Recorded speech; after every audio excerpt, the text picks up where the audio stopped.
The sound of shattering porcelain cut through the elegant murmur of the restaurant like a gunshot. Sienna Monroe's hands froze mid-air, the serving tray tilting dangerously as she watched a dessert plate explode against the marble floor. Not her fault, not her table. But the elderly Chinese woman at table 9 was pointing directly at her, speaking rapid-fire Mandarin to her well-dressed grandson, her voice dripping with contempt. Kan kan ta. Look at her. The woman's diamond earrings caught the candlelight as she gestured dismissively. 这就是问题所在。这些美国女服务员，皮肤晒得像农民一样，没有教养，没有品味。This is the problem. These American waitresses, skin-tanned like peasants. No breeding, no class. 26 years old, bronze-skinned from weekend hikes with chestnut hair pulled back in the restaurant's required bun, Sienna had learned to let insults roll off her back. The service industry taught you thick skin fast, smile through the condescension. The tips paid her rent, but she'd never learned to ignore cruelty spoken in her dead grandmother's language. The elderly woman continued, oblivious to Sienna standing 12 feet away. 我告诉过你以前次了，你需要去一个真正的中国女孩，不是这些混血的、不三不四的美国人，他们甚至不知道自己是谁。I've told you 1,000 times. You need to marry a proper Chinese girl, not these mixed neither here nor there Americans. They don't even know who they are. The words hit Sienna like a physical blow. Mixed. Neither here nor there, the story of her entire life. Summarized by a stranger in a language she wasn't supposed to understand. Her Chinese grandmother's legacy, the woman who'd raised her after her parents died, who'd insisted on Saturday language classes, who'd cooked traditional meals, reduced to neither here nor there. Sienna's vision tunneled. Professional instinct screamed at her to walk away, to remember that mortgage payments required keeping this job. But her grandmother's voice whispered louder. 永远不要让别人让你感到羞耻. Never let anyone make you feel ashamed. Sienna set down her tray with deliberate precision, smoothed her apron, and walked straight toward table 9 with purposeful grace. The elderly woman was still talking. 这些美国女孩只想要钱，她们看到中国男人就看到钱包，没有真正的感情. These American girls only want money. They see a Chinese man, they see a wallet. No real feelings. Her grandson, early 30s, expensive suit, tired eyes, shifted uncomfortably. 奶奶，拜托, grandmother, please. His protest was weak, resigned. Sienna reached their table, stopped, took a breath and spoke in flawless Mandarin. Wan Shang Hao. Good evening. Her voice was steady but sharp. 我是 Sienna 今晚为您服务。在我们开始之前，我想澄清一些事情. I'm Sienna, serving you tonight. Before we begin, I'd like to clarify a few things. The elderly woman's face drained of color instantly. Her jeweled hands gripped the tablecloth, knuckles white. Her mouth opened, closed, opened again. No sound emerged. The grandson dropped his water glass. It landed with a dull thud, water spreading across the tablecloth in a dark stain. Sienna continued, her Mandarin flowing like silk over razor blades. 首先，我的农民般的晒黑皮肤是因为我喜欢户外活动，这不是羞耻，而是健康的标志. First, my peasant-like tanned skin comes from enjoying outdoor activities. It's not shame, but health. She maintained eye contact.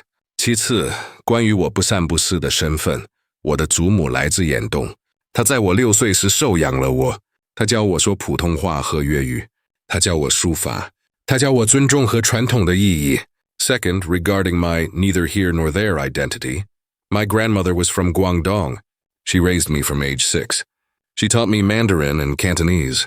She taught me calligraphy. She taught me what respect and tradition truly mean. The restaurant had gone quiet around table 9.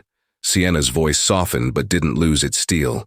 我祖母也教会了我，真正的教养不是关于你有多少钱，而是关于你如何对待那些你认为听不懂你的人.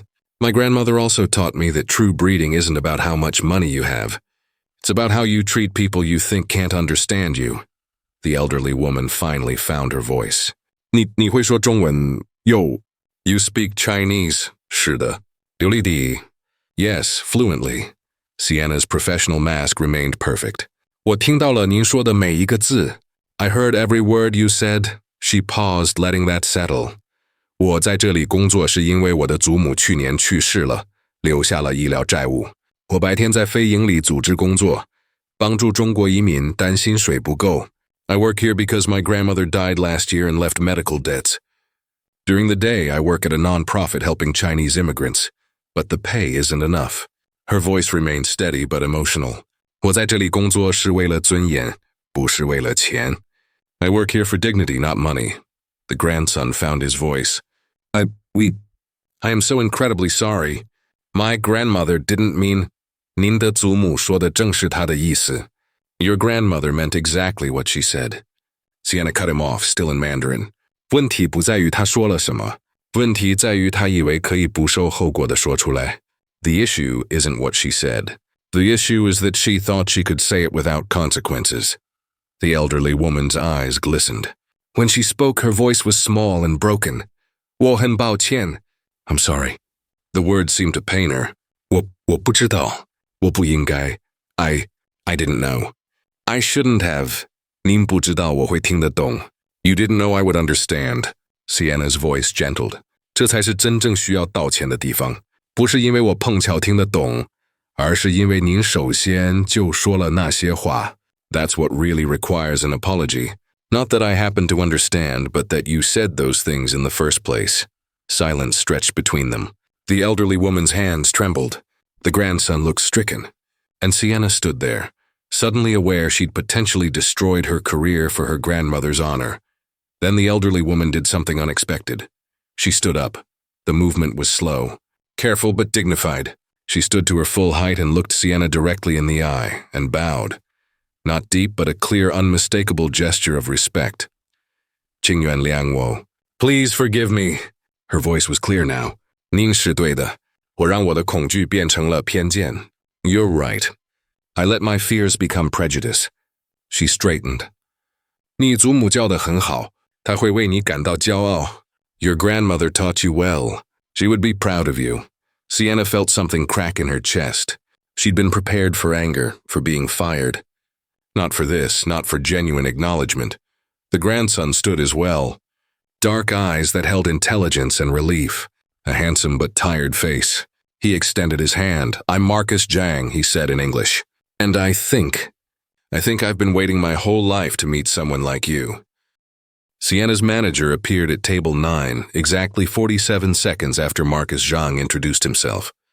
She could see the panic in Gerald's eyes, the kind of terror that came from watching an employee potentially destroy a relationship with a VIP customer. Ms. Monroe, is everything... Gerald started, his voice tight with professional concern. Everything is perfect, Mrs. Zhang interrupted in heavily accented English, her hand raised to stop him. She'd composed herself, the momentary vulnerability replaced by the commanding presence of someone used to controlling rooms. This young woman has been very helpful, very professional. Gerald's eyes darted between Sienna, the elderly woman, and Marcus, trying to decode what had just happened. Of course. I'm glad to hear it. Sienna is one of our finest. She is wasted here. Mrs. Zhang's declaration cut through Gerald's nervous rambling like a knife. She turned to Sienna, switching back to Mandarin. 你有名片吗? Do you have a business card? I'm a waitress, Sienna replied in English, acutely aware of Gerald listening. I don't have business cards. Then write your number. Mrs. Zhang pulled out her phone, the latest iPhone in a case that probably cost more than Sienna's monthly rent, and handed it to her. My name is Helen Zhang, Zhang Industries. Perhaps you have heard of it? Sienna had. Everyone in San Francisco's business community had heard of Zhang Industries. Import-export empire, real estate holdings, venture capital investments. She'd seen their name on buildings downtown. Her hands trembled slightly as she typed her number into the contact form. This was insane. Completely insane. 10 minutes ago, she'd been carrying appetizers. And now she was giving her phone number to a millionaire she'd essentially called out for racism. 我明天会打电话给你. I'll call you tomorrow. Mrs. Zhang took back her phone, examining the contact information with the focus of someone sealing a business deal. 我们需要谈谈. We need to talk. Grandmother, Marcus said gently. Maybe we should let Sienna get back to work. She's been through enough tonight. but Mrs. Zhang waved him off. Work, yes, you finish your shift. But tomorrow we talk. I have proposal for you. She looked at Gerald, who was still standing there looking confused. Your waitress is very talented. Very special. You should pay her more. With that, she sat back down and picked up her menu as if nothing extraordinary had just happened. Gerald pulled Sienna aside, his voice dropping to an urgent whisper. What the hell just happened? Do I need to be worried? Is she going to sue? Are you okay? I'm fine, Sienna managed.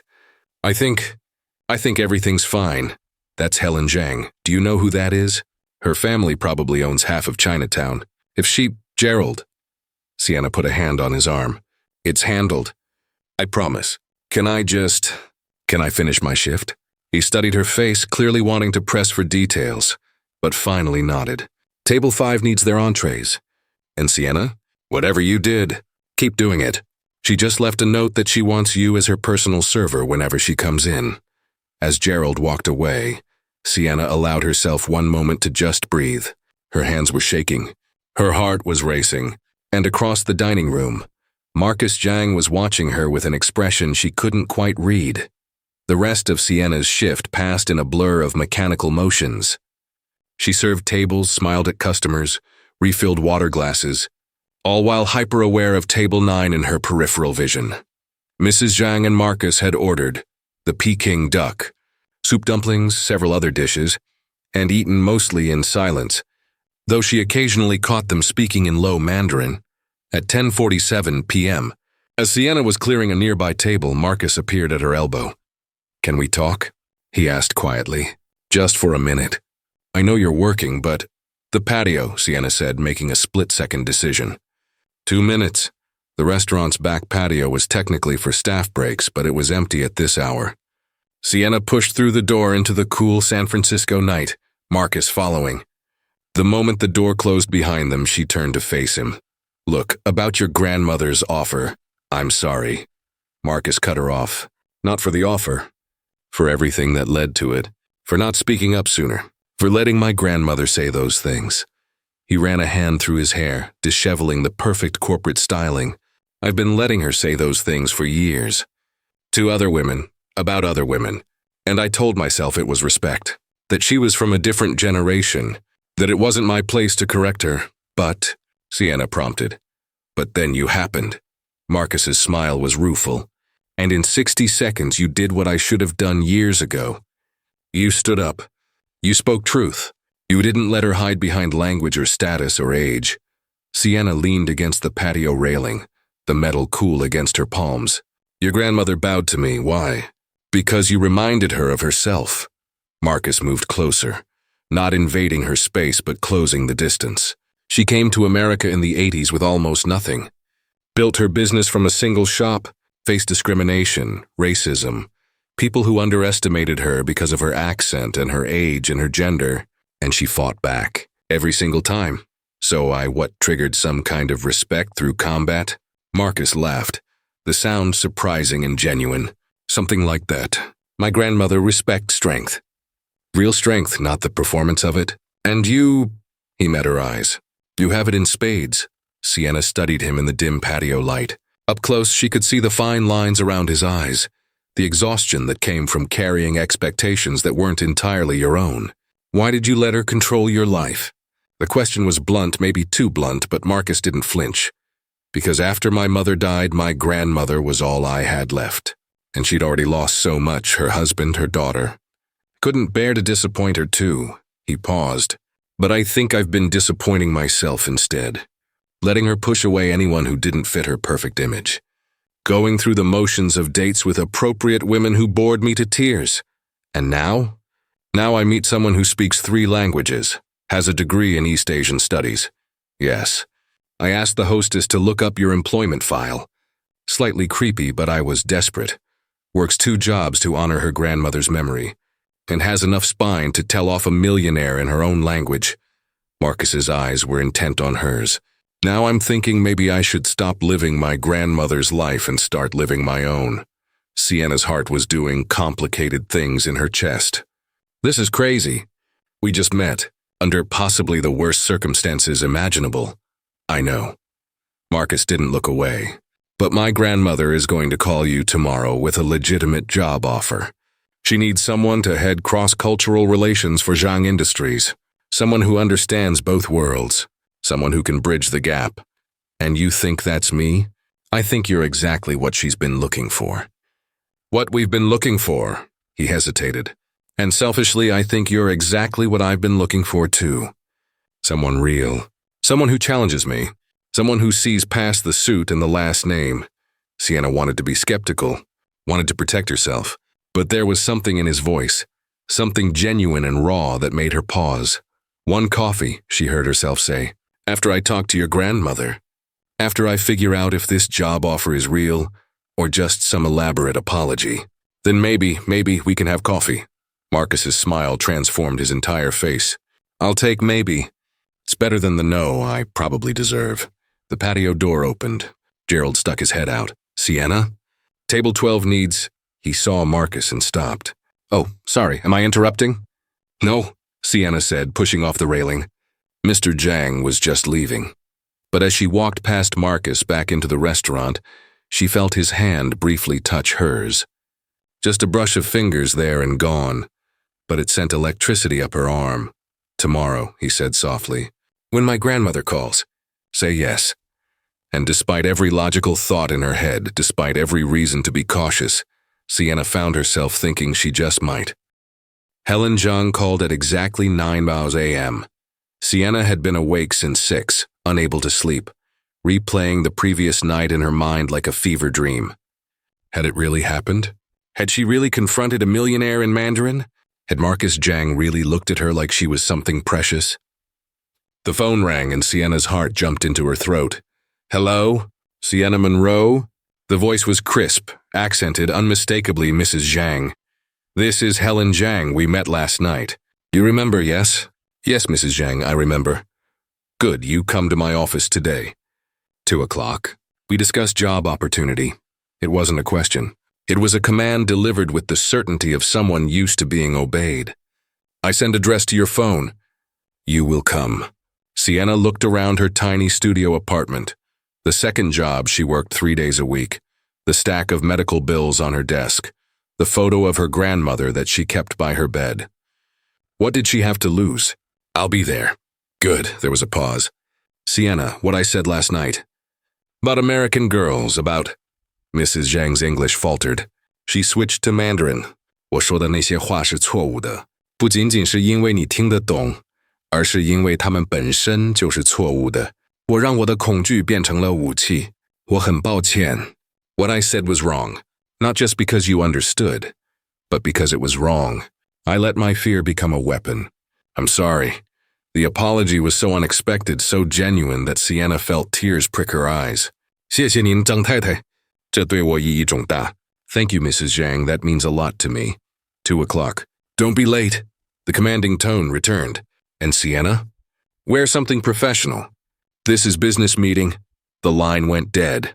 Sienna stared at her phone for a long moment, then immediately called her best friend Maya. "Girl, you better start from the beginning," Maya said after Sienna's breathless summary. "Because I'm pretty sure I just heard you say that a millionaire called you at 9 a.m. to offer you a job after you told her off in Chinese." "Mandarin," Sienna corrected automatically. "And yes, that's exactly what happened. This is either the best thing ever or you're about to be murdered. I'm coming with you." "You can't come with me to a business meeting. I'll wait in the car, with my phone ready to call 911. Give me the address the second you get it." At 1:45 p.m., Sienna stood outside Zhang Industries headquarters in downtown San Francisco, wearing her only professional outfit, a navy blazer and pencil skirt she'd bought for job interviews 3 years ago. Maya was parked across the street, giving her thumbs up through the windshield. The building was all glass and steel, modern and imposing.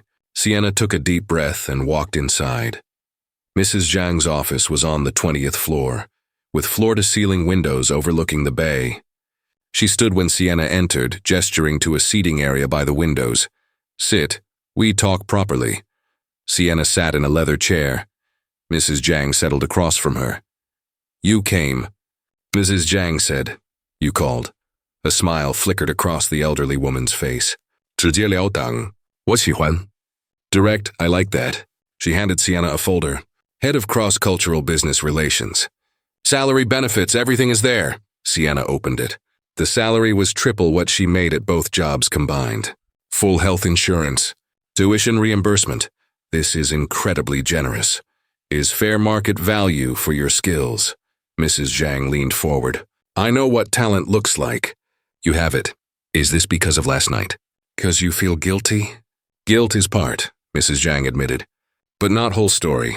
You showed me I had become the thing I fought against. I came to America and people judged me, my accent, my ways.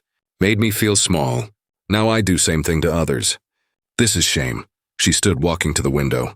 My grandson Marcus. Good boy, smart but weak. He lets me control his life. Never fights back. She turned. Then you come. In 60 seconds you teach him what I failed to teach in 31 years. That respect means standing up. I didn't mean to. You did exactly right.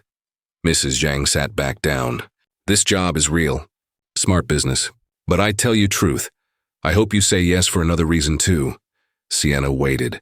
Marcus has not stopped talking about you. Comes to my house at 7 a.m., 7. He tells me you are special. He tells me, she paused. He tells me you remind him of his mother, strong, brave, real. Sienna's heart pounded. Mrs. Zhang, I know what you think. Rich grandmother trying to buy happiness for grandson. Maybe a little bit true, Mrs. Zhang smiled. But mostly I see what he sees. Someone who challenges him. Someone who makes him want to be better. She placed her hand over Sienna's. I cannot give you back your grandmother. I cannot fix the hurt my words caused. But I can give you opportunity. And maybe you give my grandson chance too. Not for me. For yourself. Because I see way you looked at him last night. Sienna felt overwhelmed.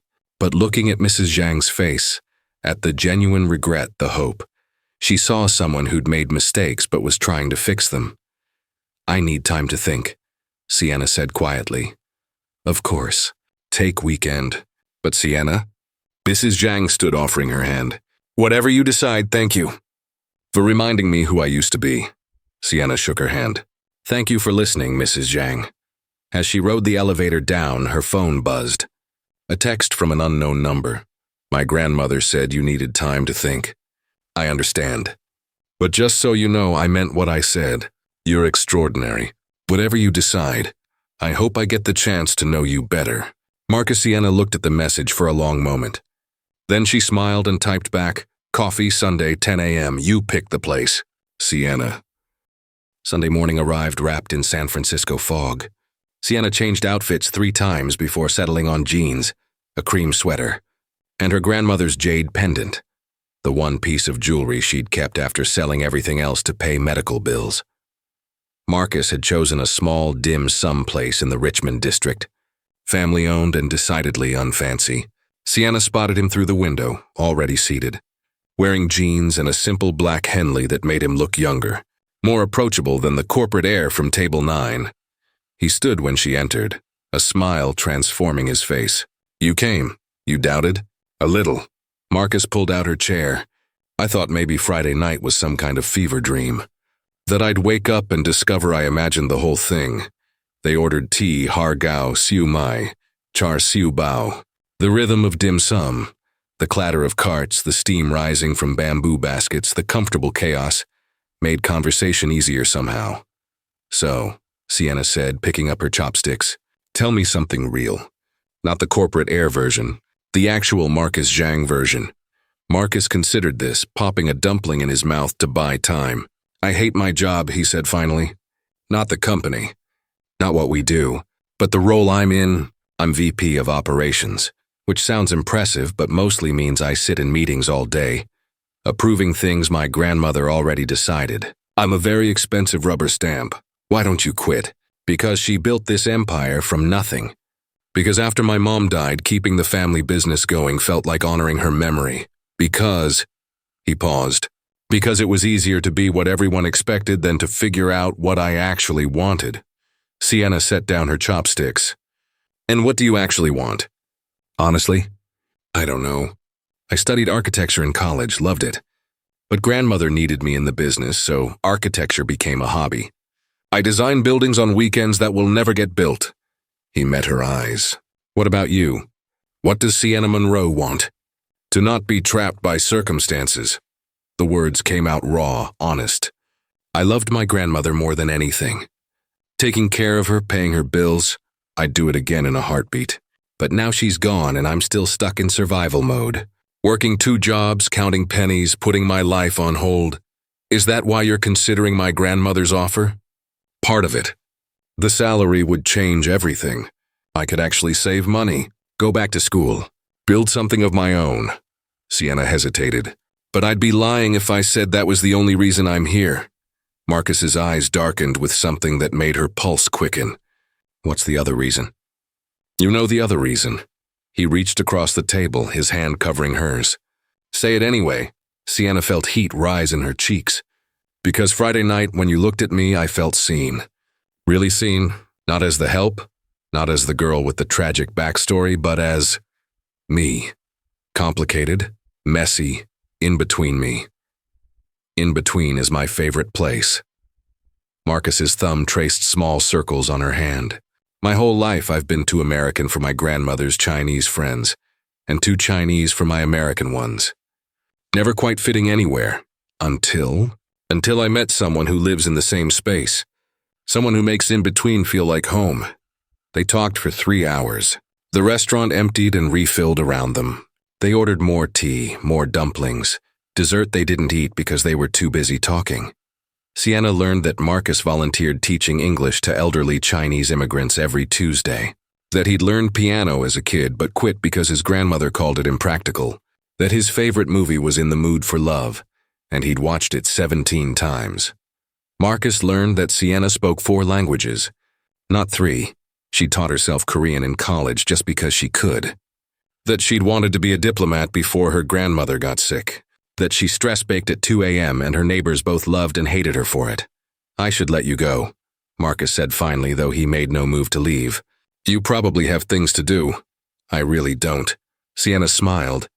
But I should probably decide about your grandmother's offer before tomorrow. What's holding you back? Fear, mostly. That it's too good to be true. That I'll take the job and it'll be awkward because of this. She gestured between them. That your grandmother's approval is temporary and will evaporate the moment I do something wrong. Marcus was quiet for a long moment. Can I show you something?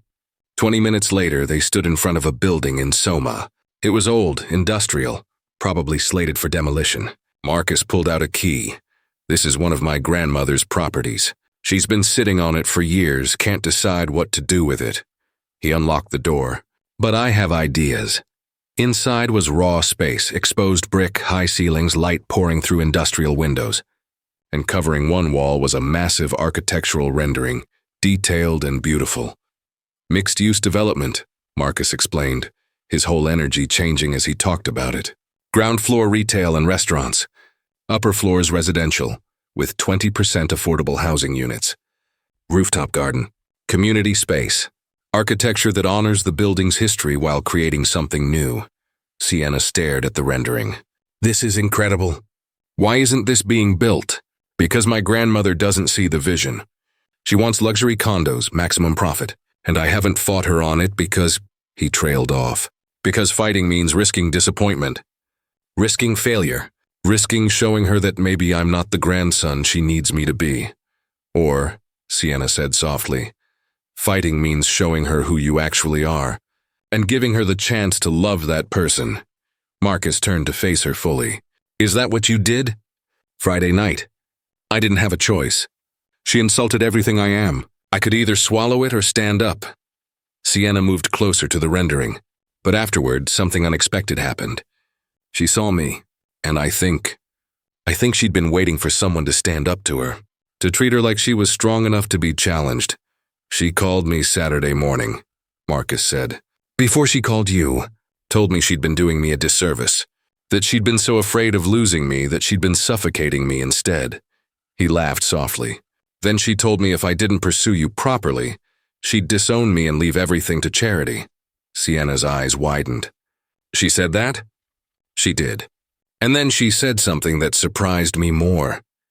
She said you reminded her of my mother, and that my mother would have liked you, his voice roughened with emotion. That's the highest compliment she knows how to give. They stood in the dusty space surrounded by possibility. Architectural, professional, personal. Sienna felt something shift inside her, a door opening that she'd kept locked for years.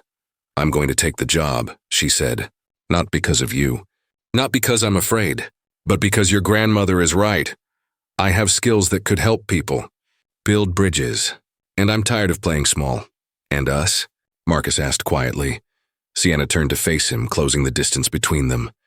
Us is terrifying. Us is complicated. Us is probably going to make working together awkward sometimes. But... She reached up, touching his face gently. But Friday night you waited for me. You could have just apologized and walked away. Instead you stayed. You saw me. And I haven't been seen in so long that I forgot what it felt like. Marcus caught her hand, pressing it against his cheek. I see you, Sienna Monroe. Every complicated, brilliant, fierce part of you. Then see this too. She stood on her toes and kissed him. It was soft at first, tentative, a question. Then Marcus's arms came around her waist, pulling her closer. And the kiss deepened into something that felt like coming home and jumping off a cliff simultaneously. When they finally pulled apart, both breathing hard, Marcus rested his forehead against hers. My grandmother is going to be insufferable about this, he murmured. Sienna laughed. Good. She deserves to be right occasionally. 3 months later, Sienna stood in the Zhang Industries conference room, presenting to a room full of executives, her first major project facilitating, a partnership between a Silicon Valley tech firm and a manufacturing company in Shenzhen, and every eye in the room was on her. The key issue isn't language, she explained, clicking to her next slide. It's context. When the American team says, let's circle back, they mean maybe never. When the Chinese team says, we'll consider it carefully, they mean no, but we're being polite. These miscommunications have cost both companies time and money.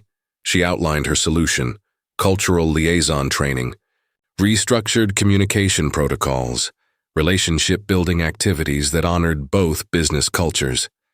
By the time she finished, the CEO of the tech firm was nodding enthusiastically. When can you start? He asked. Marcus, sitting at the back of the room, caught her eye and smiled. They'd been careful at work. Professional, appropriate, no special treatment. But everyone knew anyway. Hard to hide the way he looked at her. After the meeting, Helen Zhang appeared in Sienna's office doorway. Good presentation, she said, settling into the visitor's chair uninvited. Very good. The Chen Corporation contract, you saved it. They were about to walk away. Just doing my job, Mrs. Zhang. Helen, the elderly woman corrected. We are practically family now. You call me Helen. Sienna's heart skipped. Practically family? Helen's eyes gleamed with something mischievous. My grandson has your toothbrush at his apartment. I'm old, not blind. She paused. Also, I have been watching you two. The way he looks at you. The way you challenge him, support him, make him better. This is what I wanted for him all along.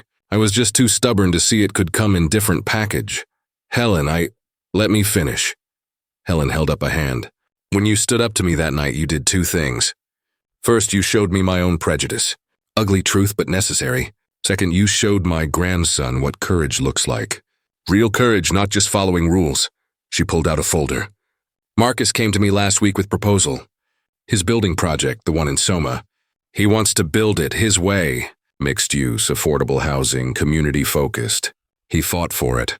Really fought. First time in years he fights me on something. Helen's smile was proud. You know what I did? What? I said yes. Because he was right. Because the design is brilliant. Because he finally found his voice. Helen leaned forward. He found his voice because you showed him it was okay to use it. This is gift I cannot repay. Sienna felt tears prick her eyes. You gave me a career, Helen. A chance to rebuild my life. We're even. No, not even. Helen stood, smoothing her designer suit. But we are family. And family does not keep score. 6 months after that first explosive dinner, Sienna stood in the Zhang Industries boardroom, presenting her biggest project yet. Marcus sat in the back row, Helen beside him, both watching as she outlined a new cultural exchange program between American and Chinese universities. This isn't just about business, Sienna concluded. It's about building bridges, understanding, creating spaces where people from different worlds can meet in the middle. The applause was immediate. Helen stood first, her face glowing with pride. After the meeting, Helen pulled Sienna aside. "Walk with me." They went to Helen's office, that same 20th floor space where this had all begun 6 months ago. Helen gestured to the window overlooking the city. "When I came to America, I was angry, scared. I built walls to protect myself, strong walls. But walls that keep pain out also keep love out." She turned to Sienna. "You knocked down my walls. You and Marcus both. You showed me that strength is not about being hard, is about being brave enough to change." "Helen, wait, I have something." Helen opened her desk drawer and pulled out a small box. Inside was a jade bracelet, clearly antique, clearly precious. "This was my mother's. She gave it to me when I left China. I was supposed to give it to Marcus's mother, but she died before." Helen's voice caught. "I want you to have it." Sienna's eyes filled with tears. "I can't accept this." "You already did the moment you walked into my restaurant and refused to be invisible." Helen placed the bracelet on Sienna's wrist. "You are daughter of my heart now, and one day, maybe soon, you will be daughter of my family officially." As if on cue, Marcus appeared in the doorway. "Am I interrupting?" "Perfect timing," Helen said, gathering her purse. "I have meeting. You two talk about future, about plans." She winked at Sienna. "About jade bracelets and what they mean." After Helen left, Marcus pulled Sienna close. "She gave you the bracelet." "She did." "Marcus, I think your grandmother is planning our wedding." "Absolutely. She's already shown me venue options." He laughed at Sienna's expression. "I'm not proposing right now, but I am saying, when I do propose, it won't be a surprise that I want forever with you." Sienna touched the jade bracelet, feeling its weight, its history. 6 months ago, I was invisible. Now I'm seen. Really seen. "You were never invisible," Marcus said softly. "You were always extraordinary. You just needed someone to acknowledge it." He kissed her forehead. "And I plan to spend every day making sure you know exactly how extraordinary you are." Below them, San Francisco gleamed in the afternoon sun. Somewhere in the city, other people were having their own moments of courage, their own confrontations, their own transformations. And in that office, 2 people who'd met over broken glass and harsh words held each other, grateful for the unexpected gift of being seen, being challenged, and being loved exactly as they were. Sienna looked at her reflection in the window, bronze skin, chestnut hair, jade bracelet glinting on her wrist, and smiled. She was no longer in between. She was exactly where she belonged. "Whoa, Aini," Marcus whispered. "I love you. I love you too," Sienna replied. In every language. Hey, everyone. If you made it to the end of Sienna and Marcus's story, thank you so much for watching. What did you think? Did you love how Sienna stood up to Mrs. Zhang? Were you rooting for her and Marcus from the beginning? Or did Mrs. Zhang's transformation surprise you? I'd love to hear your thoughts in the comments below. Tell me, what was your favorite moment from the story? Have you ever had to stand up for yourself in a difficult situation? Do you think Mrs. Zhang's change of heart was realistic? If you enjoyed this story, please hit that like button. It really helps the channel grow and lets me know you want more stories like this. And don't forget to subscribe and turn on the notification bell so you never miss future stories. I post new content regularly, and trust me, you won't want to miss what's coming next. Drop a comment, smash that like, and I'll see you in the next story. Thanks for being here.